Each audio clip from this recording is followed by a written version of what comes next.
Well, hello and welcome to another episode in this 2023 New Coast of Northumberland series. This will be the last leg of our epic journey up the Northumberland coast and the last episode of the series.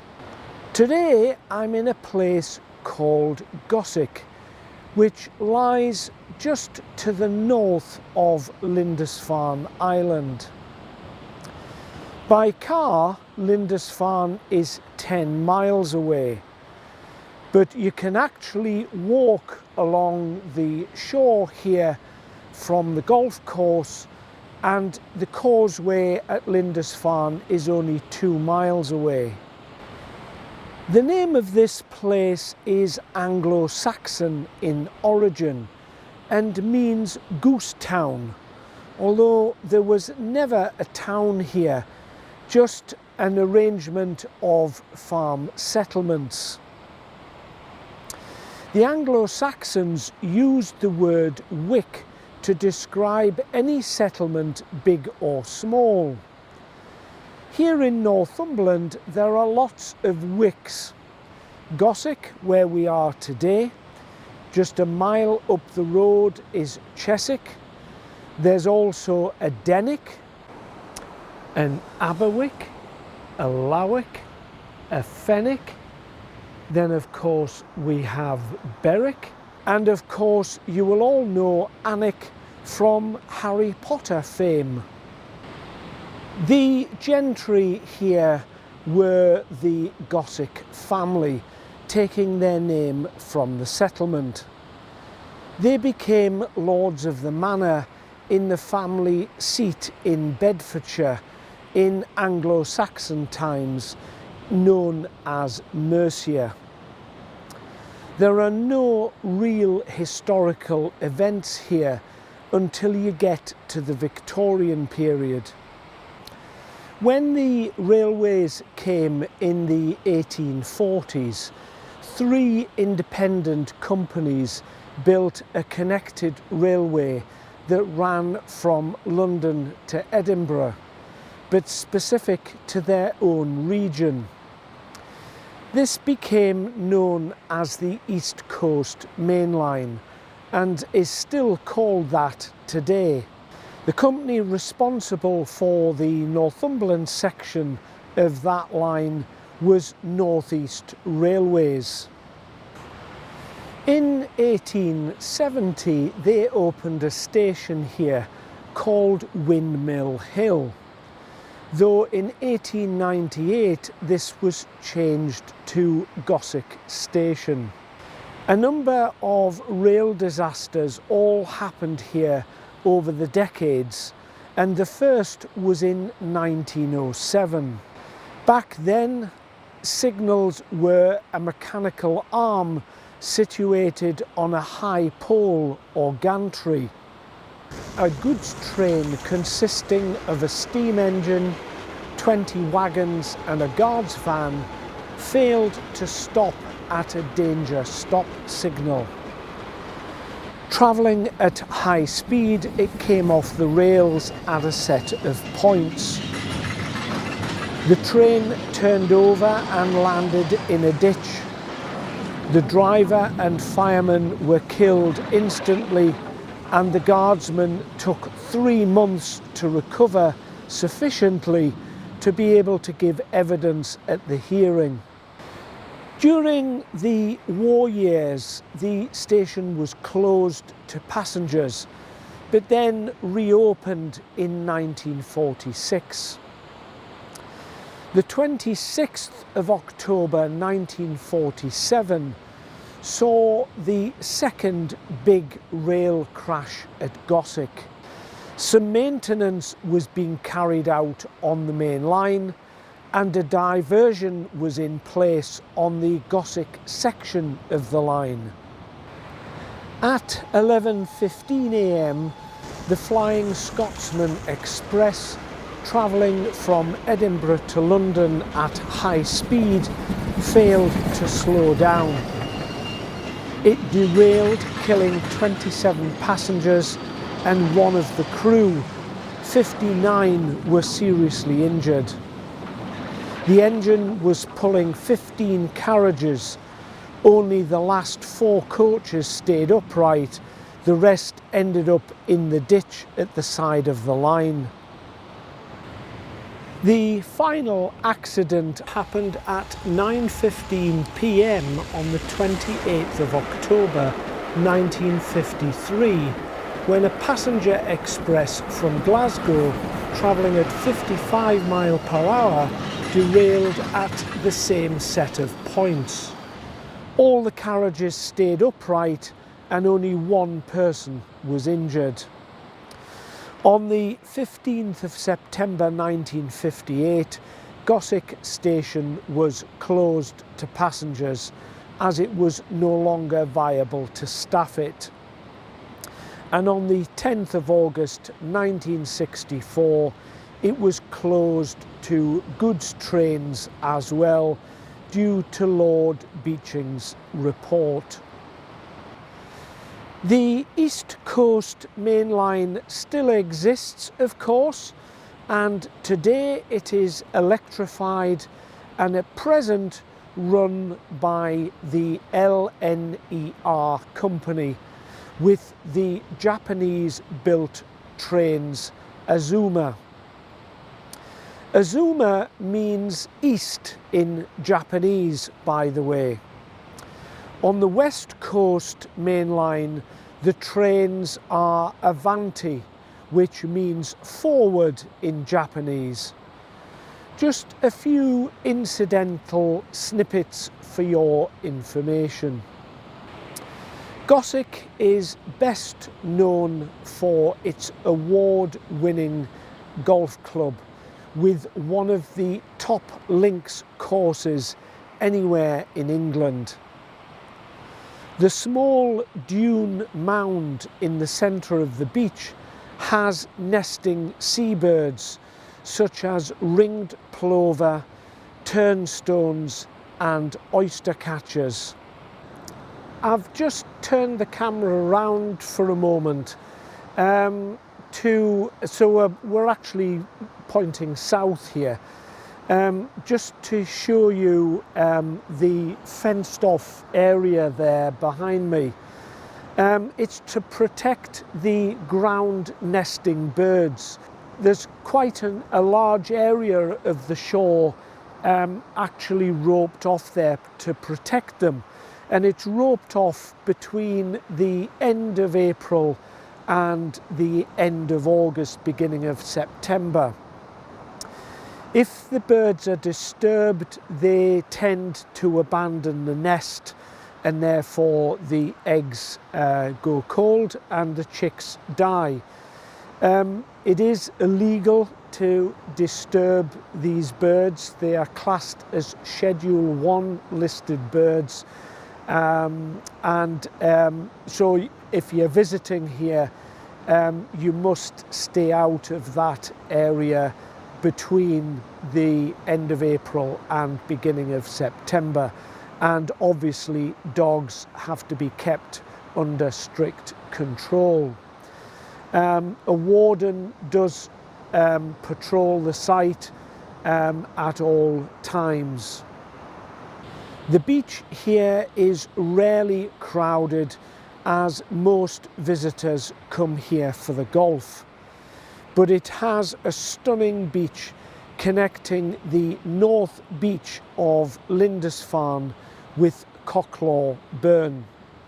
And you might be able to see just in the background, if I just move to one side, right in the far distance is Berwick upon Tweed and the Scottish border. So that is how close we are to the Scottish border and the end of this journey. That's all to tell you about this particular spot. I'm going to leave you with some views as usual, and I'll see you just a little bit further up the coast at Cocklawburn.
Well, hello again. Here we are at the north end of Cocklawburn beach. However, the locals here pronounce it Cocklawburn.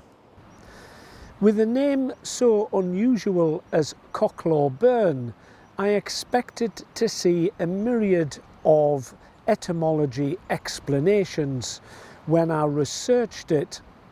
However, there was none that I could find.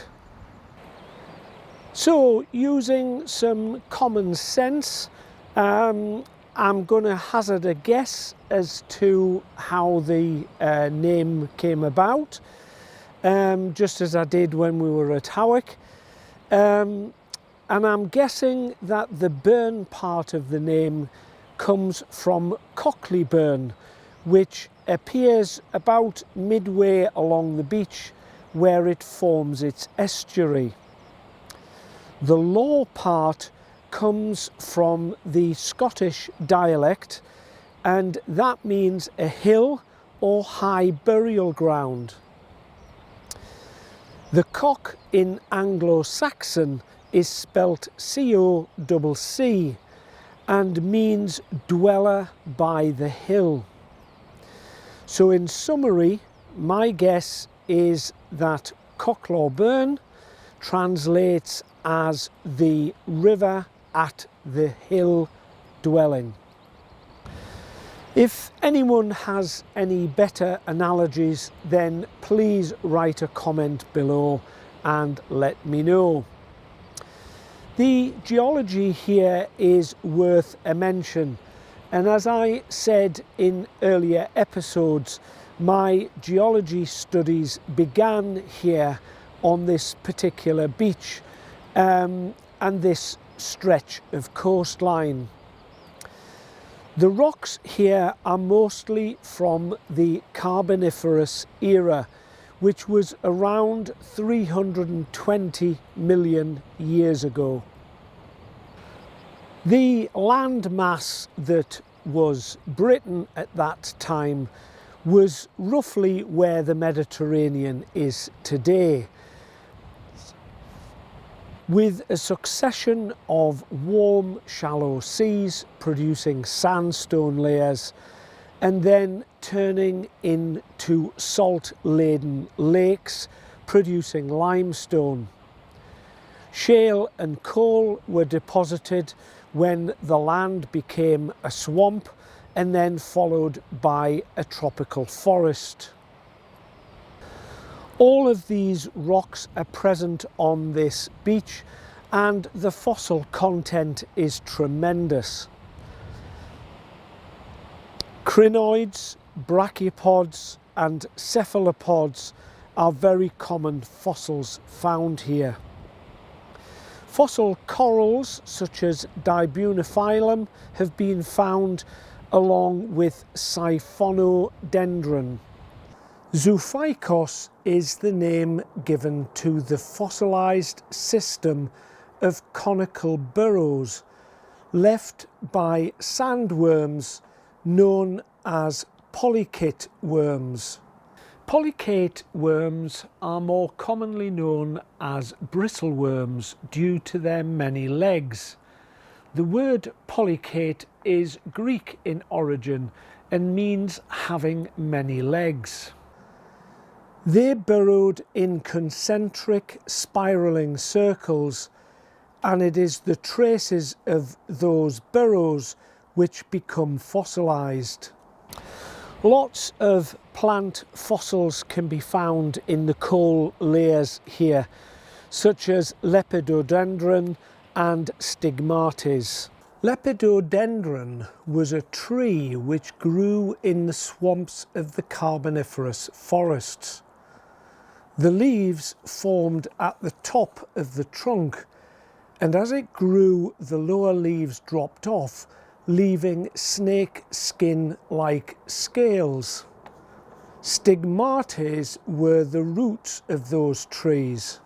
An impressive fossil found in the rocks here, now on display in the Great North Museum in Newcastle, was the head of a rhizodont, a ferocious cannibalistic fish. Although Cocklawburn Beach and its neighbouring village of Scremiston are seemingly insignificant, surprisingly this area was a hive of activity in past centuries. Because coal was exposed in the cliffs here, one of the first industries to spring up here was salt production.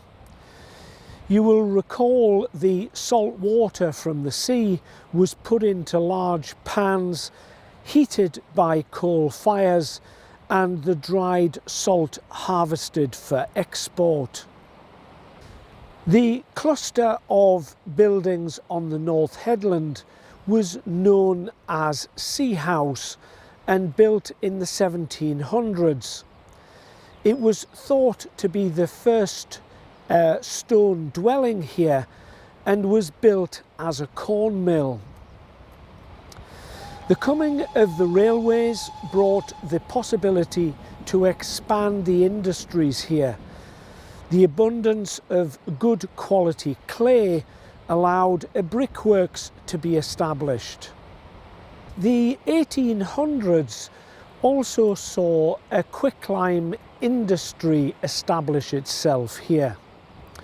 There was a plentiful supply of limestone and coal to burn it.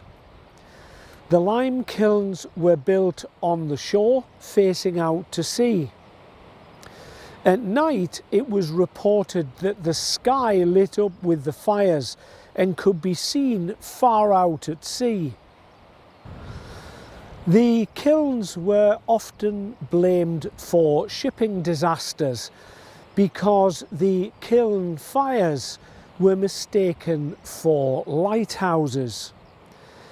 Instead of being guided away from danger, the kiln lights actually caused the shipping to steer into the island rocks.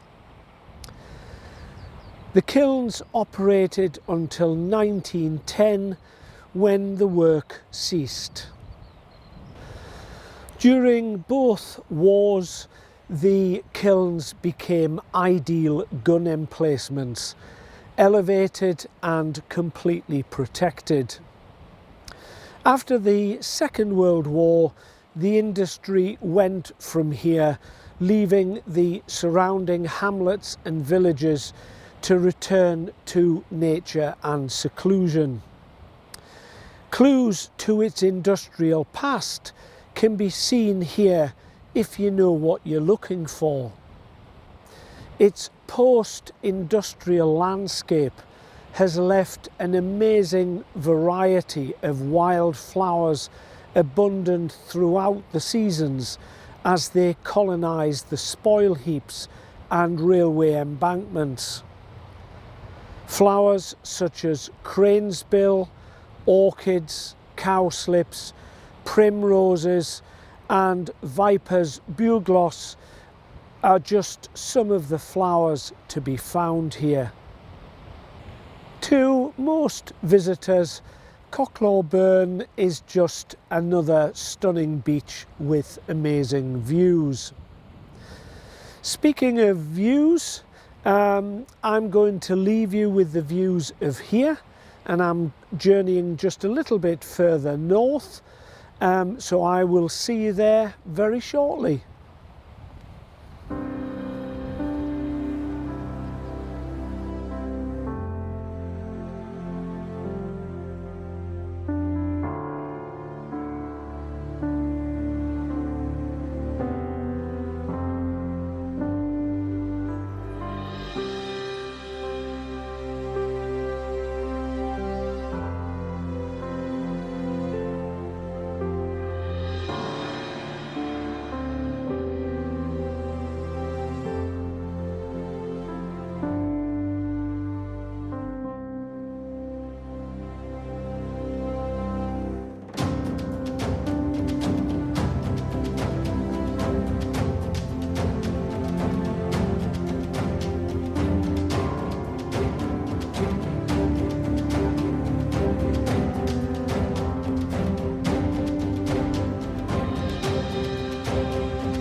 Well, hello again.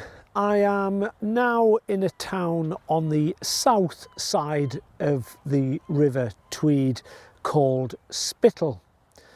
On the north side of the river, of course, is Berwick. Spittal has the last significant beach going north until you arrive in Scotland.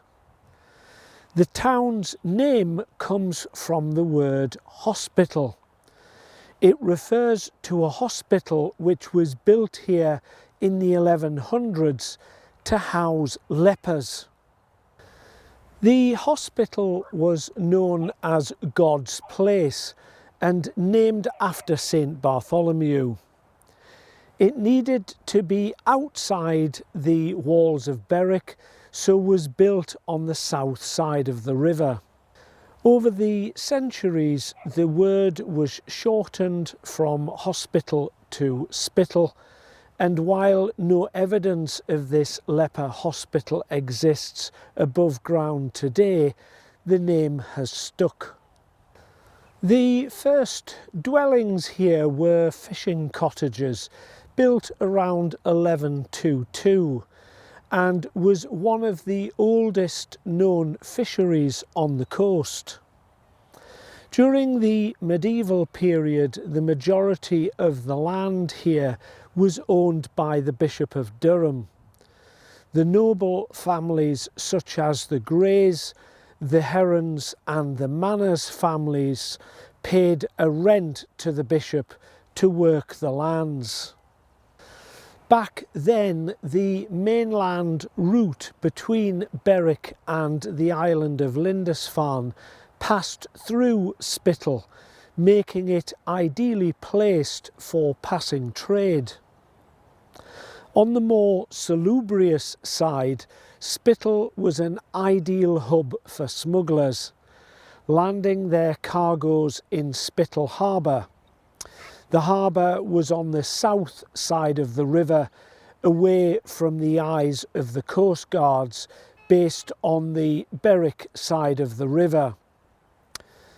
The roadway south towards Lindisfarne meant dispersal of contraband was easy. By the 1700s, Spittal was owned by the Radcliffe family, the Earls of Derwentwater, who supported the Jacobite rebellion of 1715. The uprising, of course, failed, and the Earl was caught and executed in 1716. His lands, including Spittal, were confiscated by the Crown. By 1817, a spar well was discovered at Spittal Banks, and with that came the first tourists in search of the spar's healing qualities. Parliament merged Spittal into the borough of Berwick in 1835, where it has remained to this day. The railways in the 1850s saw the arrival of Victorian tourists both into Berwick and Spittal. Berwick had the hotels and Spittal had the spa and the beach. Tourists had a choice of river crossing places back then. The medieval road bridge was built in 1626 and is still known as Berwick Bridge. Then the rail bridge was built in 1850 and called the Royal Border Bridge. There was also a steam ferry operating, crossing in the Victorian era between Spittal and Berwick. The newest bridge, known as the Royal Tweed Bridge, was built in 1920 to take motorised road traffic away from the medieval bridge. The Victorian and Edwardian era saw Spittal develop into a bustling seaside resort. Both English and Scottish tourists descended on the town. While other spa towns such as Scarborough were investing to keep their tourist trade, Spittal did not, and as a result visitors became fewer over the decades, and then of course came the two world wars. For a period after the Second World War, investment was put into the seafront and some improvements were made. That lasted until the 1960s, when cheap foreign holidays pulled families away from the seaside resorts to sunnier climes. Spittal today is being rediscovered following the pandemic, with people once more seeking holidays on home soil. Okay, well, that's it for Spittal. Our next location is Berwick, which is just on the other side of the river.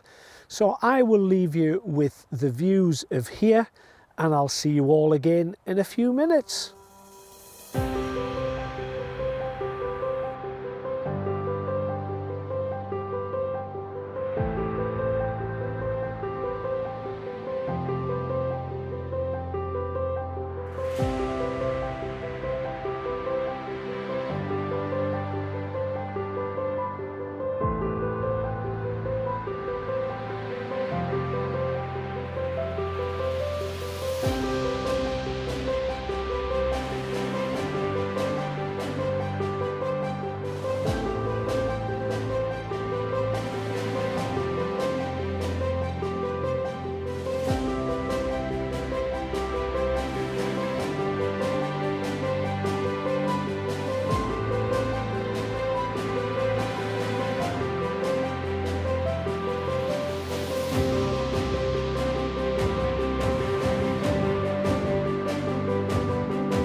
Hello again, and the historic town of Berwick you can see in the background behind me.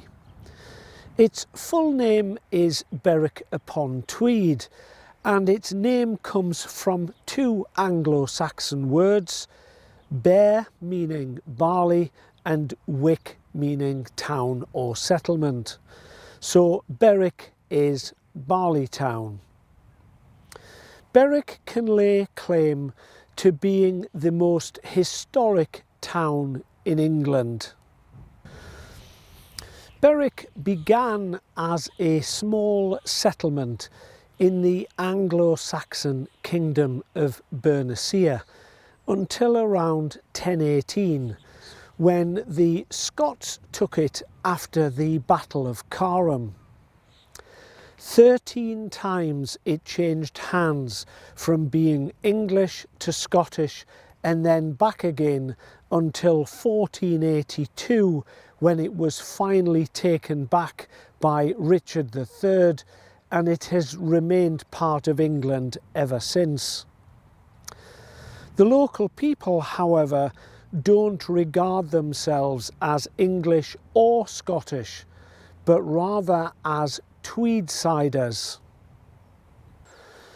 The Reform Act of 1885 further extended the voting rights in England put in place by Charles Grey in 1832. Before that time, Berwick was an independent free borough. This meant it had to be mentioned separately in any Acts of Parliament, a typically British anomaly. In 1853, war was declared over Crimea between Great Britain, Ireland and Berwick with Russia. In an even more bizarre twist, when the peace treaty was signed 3 years later in 1856, Berwick's name was forgotten and left out, technically meaning it is still at war with Russia. With the situation we have today, how ironic is that? Despite Berwick's turbulent history, it was one of the most prosperous towns in Britain, at one time accounting for 25% of Scotland's GDP. The town has many outstanding buildings. The most noticeable is the town hall, built in 1754 with a spire. Holy Trinity Parish Church was one of only a few built during Oliver Cromwell's Parliament. It was designed by John Young of London and is unusual as it has no steeple, no bell and no altar. The bell in the town hall is rung to signal church gatherings instead. Berwick Castle, what is left of it, lies around and beneath Berwick railway station.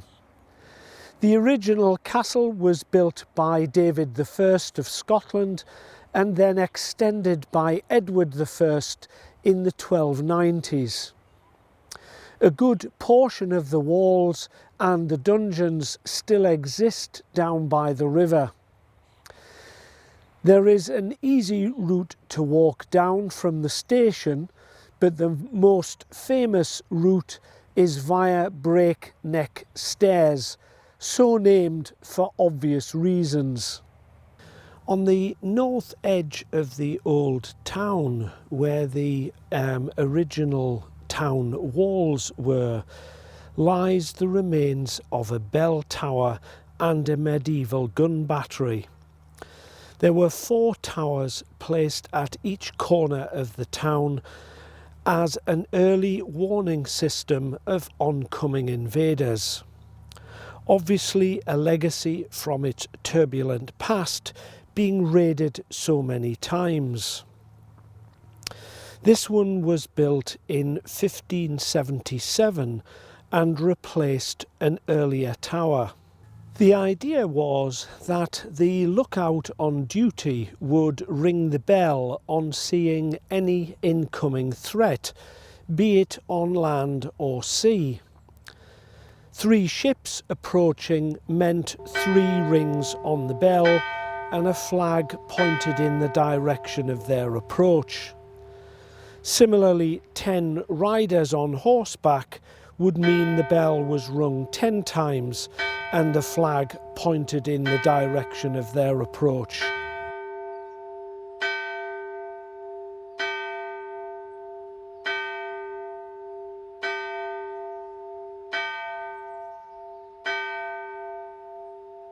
A local historian writing for a local radio station made the amusing observation that if a Scottish army was spotted coming over Halidon Hill to the north, they would just ring the bell like crazy and hope everyone came running.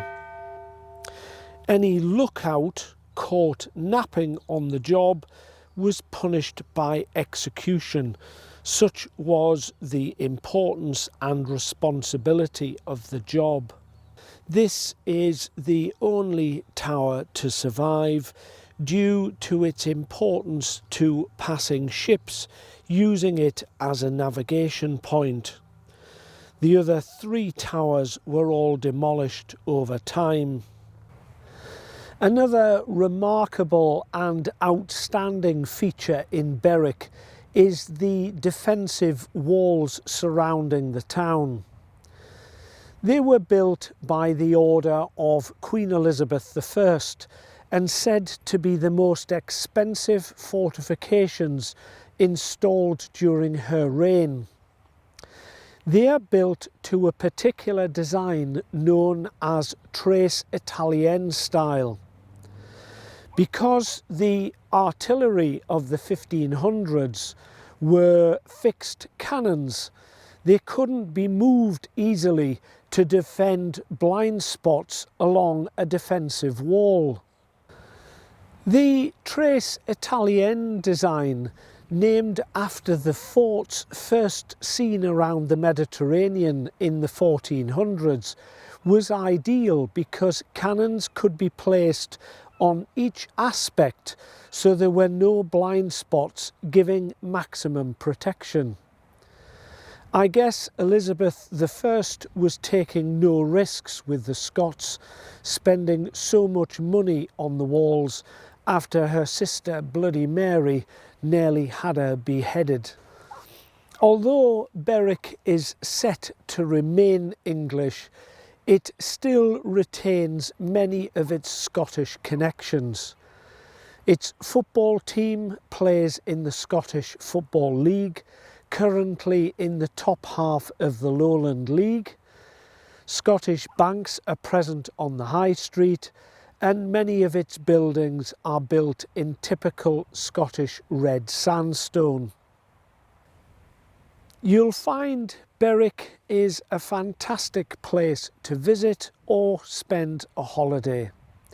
Many fine hotels, guest houses, bed and breakfast, lots of fine eating places, a very vibrant main street, lots of things to see and do with walks in the park, walks along the river, lots of fine architecture, and as I said, because of its historical past, lots of historical interest to see as well.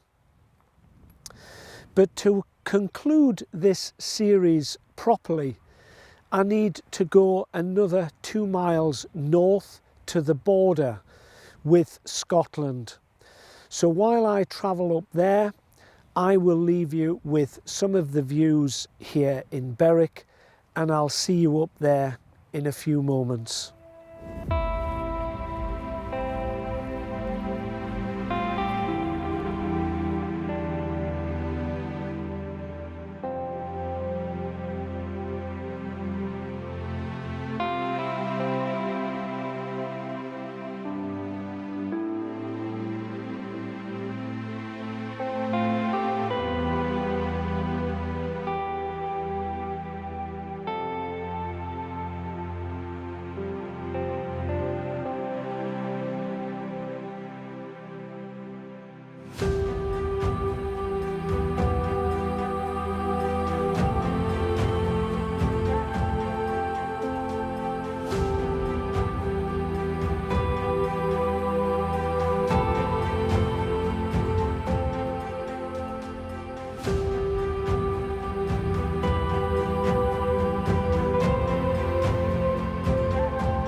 Hello again, and here I am finally at the Scottish border.